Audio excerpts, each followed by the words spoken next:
Hi, guess who's here? Mama Love Boo in her kitchen. Zizzling, zizzling, zizzling. Zizzling, zizzling, zizzling. Zizzling, zizzling, zizzling. Finally, I'm getting you guys what you wanted.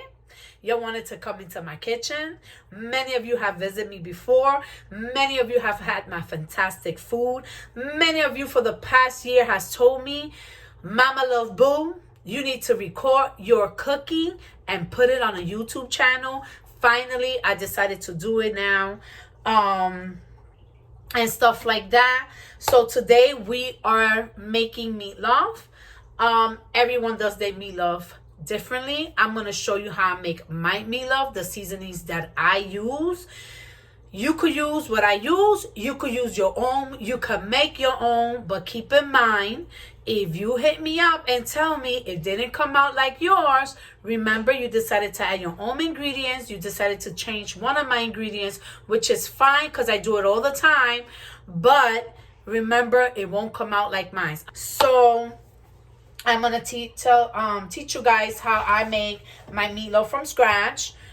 With my special sauce. So first is, because we have a family of 4, I'm using a family pack of ground beef.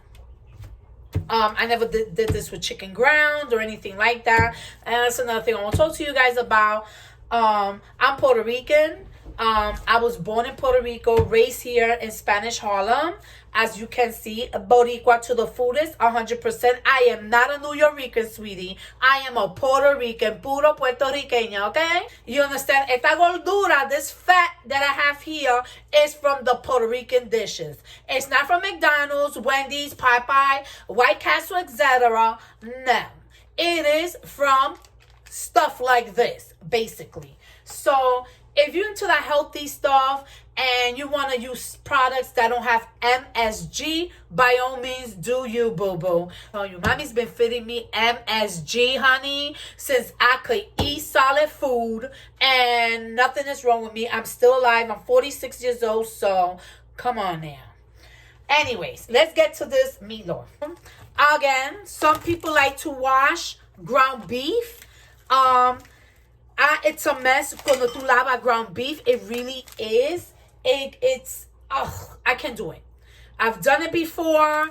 Some people just take it, lo pasa through the water. If you want to do that, again, do you, boo. I don't do it. I stopped doing it because it's just, even the texture gets crazy when you want to do something like molding your lasagna, molding your meatloaf. So I don't wash it, okay? Just bless it. Dios lo bendiga esta carne.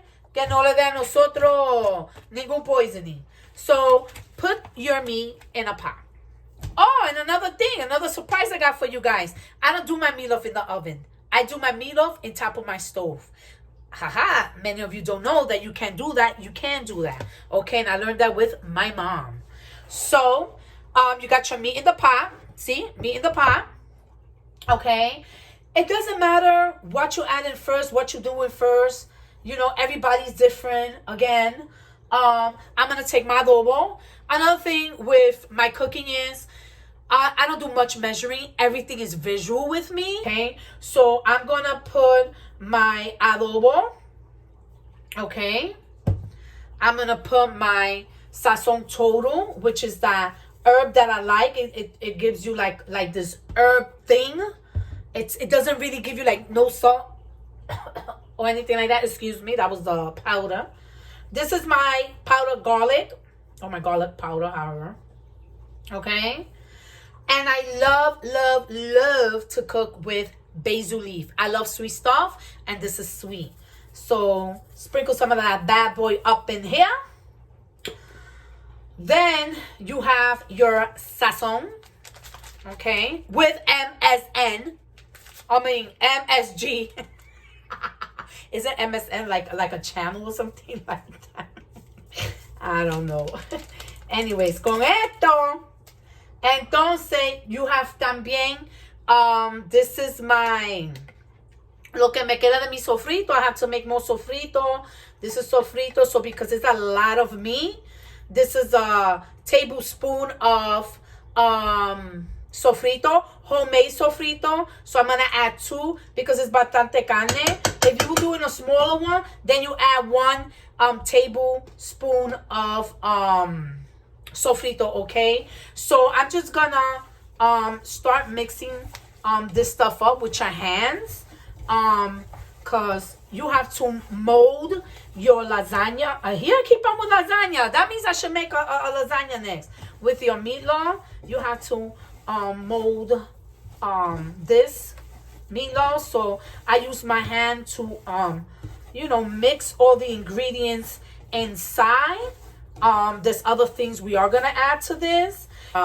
What I like to do is, since I already mixed some of it up, I just like to tap on my meat and taste it like this, and I could already taste my seasonings that are in here, but I would like to add a little bit more, maybe of garlic and adobo. So I'm gonna go ahead and do that. So I'm just gonna wash my hands here so I don't cause put all this meat yuckiness in my adobo bottles and stuff like that. So I'm just gonna add some more adobo.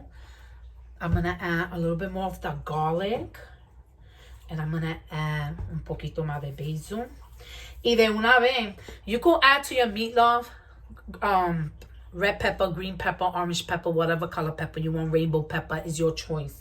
I don't have peppers today, so I cut a small onion in pieces, and I'm gonna add this to my meatloaf. My kids are not too crazy with onions and things, so that's why I did a small one.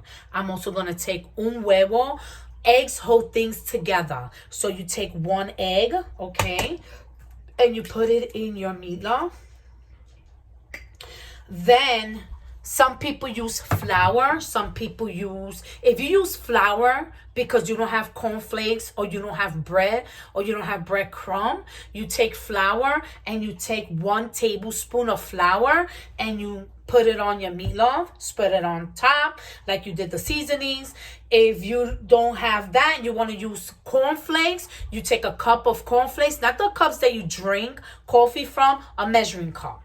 Okay, I have this great thingamajig here from Tupperware, and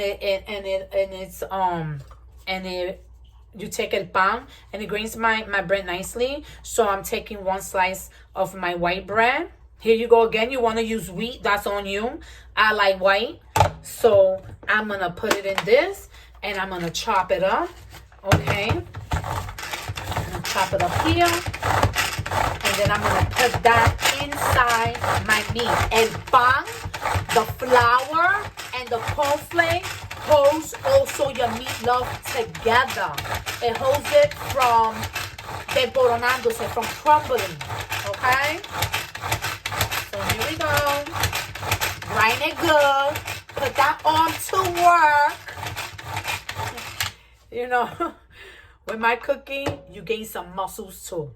All right, so here is my first breadcrumb. So I'm gonna, you know what, that looks good. Like I could actually use 1. I'm gonna stay with 1 today. That looks like enough breadcrumb. So I'm gonna use 1 slice today instead of 2, okay? So you're gonna mix all this together. Mix it together. Make sure the egg is well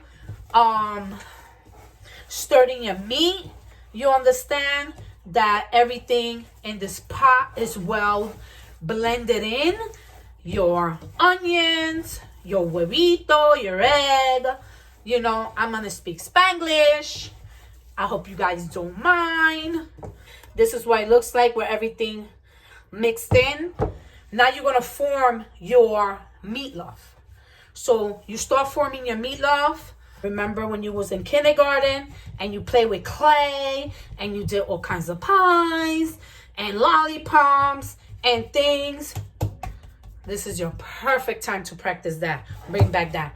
So that's my meatloaf already formed like a loaf of bread. Okay? After you do this, now my meatloaf is ready to go on the stove. This take on the stove maybe like an hour and a half. Okay, so I'm gonna put it on my stove. Okay, so I'm gonna put it here in my stove. All right, guys, and I'm gonna put it on my stove has numbers. Okay, so I'm gonna put it on 2. I'm gonna consider 2. I don't know if you guys could see that. You see my fire? It's like a medium to low. We're gonna wait half an hour. I'll show you what it looks like within half an hour, and then it's ready to cut up and do the next steps. I'll show you that. You saw when I first did it that I molded it. It was covered from here to here. You know, from here to here, I extended it. So meatloaf does shrink, okay, and that's fine. And take some of this fat out. And the reason why I'm taking some of this fat out, because I'm using some of this fat for my sauce, for the sauce that we're gonna go right into, guys. If you guys want me to teach you how to do mashed potatoes, you guys let me know, or how I do mine, and I tell you guys how to do mine. How I do mine. So this is gonna be part of the dinner with some corn. Also, first, I told you guys I really don't like to measure stuff, but this is sugar. It is a lot of sugar. It is a cup of sugar. So you're gonna put the sugar with your fat that you pull out of your meat, and then you're gonna put a cup of tomato ketchup, which is also considered tomato sauce. So I put a cup of this as well, put it in there, okay, and then I take mustard. Now with mustard is a strong taste. It's a strong taste thing.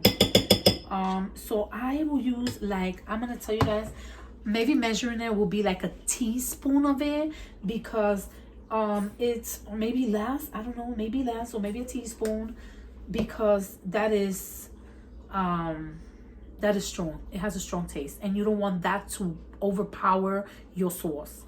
And then this is soy sauce. You could use this one, or you could use whatever other marca you want to use, brand, or you could take the ones from the Chinitos, the Chinese store restaurant, you know, little packet, and you put a packet in there. So I'm gonna say that packet is probably a teaspoon as well, or maybe a little bit more, I'm not too sure. So I'm just gonna a little bit of that in there, and I'm gonna stir this up. But with this, is to your taste of how sweet you want your sauce to be. So like I told you guys before, I like to use basil leaf because I like sweet stuff. And so when I'm making this sauce, I like my sauce to be sweet. Not sweet where it's like caramel sweet, but a sweet to it. Okay, so if you want to have a cup of sugar to start with, or maybe a little less if you're not into like sweet sauces and stuff like that, like I am into it, and my family likes it too. So it's up to you. All right, so I'm gonna taste this to see if it's good, what it needs. It's tangy, however you want to say it. I really like the sauce. It came out really good. I could taste the tomato, the ketchup. I could taste the mustard. I could taste the soy sauce, and I could taste the sugar. All combined, it really gives it a great flavor. So I'm keeping this sauce. This sauce came out really good. So I'm gonna set the sauce on the side. How you guys know when your meatloaf is done is, remember earlier we poked it and, you know, it was kind of hard and stuff like that. Now it has a better texture to it. También, when you put the fork in, like you squeeze your fork in your meat and you see that there's no blood gushing out, that's when you could start cutting your meatloaf. So I lower it to low so I don't burn myself, and it's still cooking, it's still doing what it needs to do. So I'm gonna empty out most of this fat from it because I'm gonna slice it up. So I left like a little thin sheet, less than half of an inch there of fat, and I'm gonna go right now and just slice up my meatloaf. Okay, so you slice it up however you want it. If you want it very thin, if you want it thick, it's up to you. So once you slice it, I move it out the way, like I move it around, and stuff like that.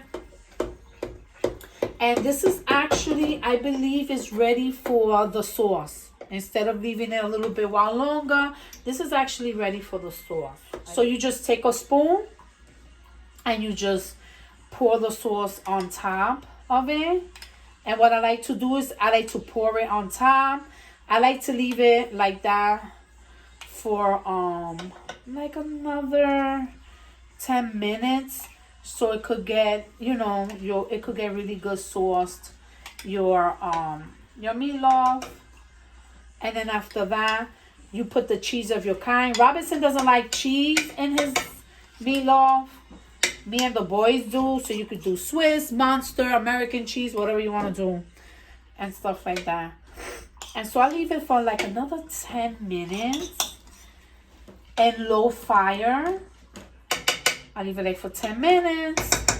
Low fire. Then I take it down. Actually, I'm going to bring it up a little bit more than low. It's too low. So I'm going to put it between low and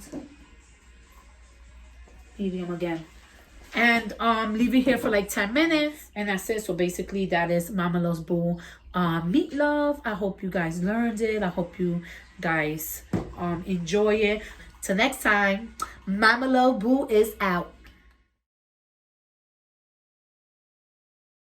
Look at your... What's up there now? Crazy.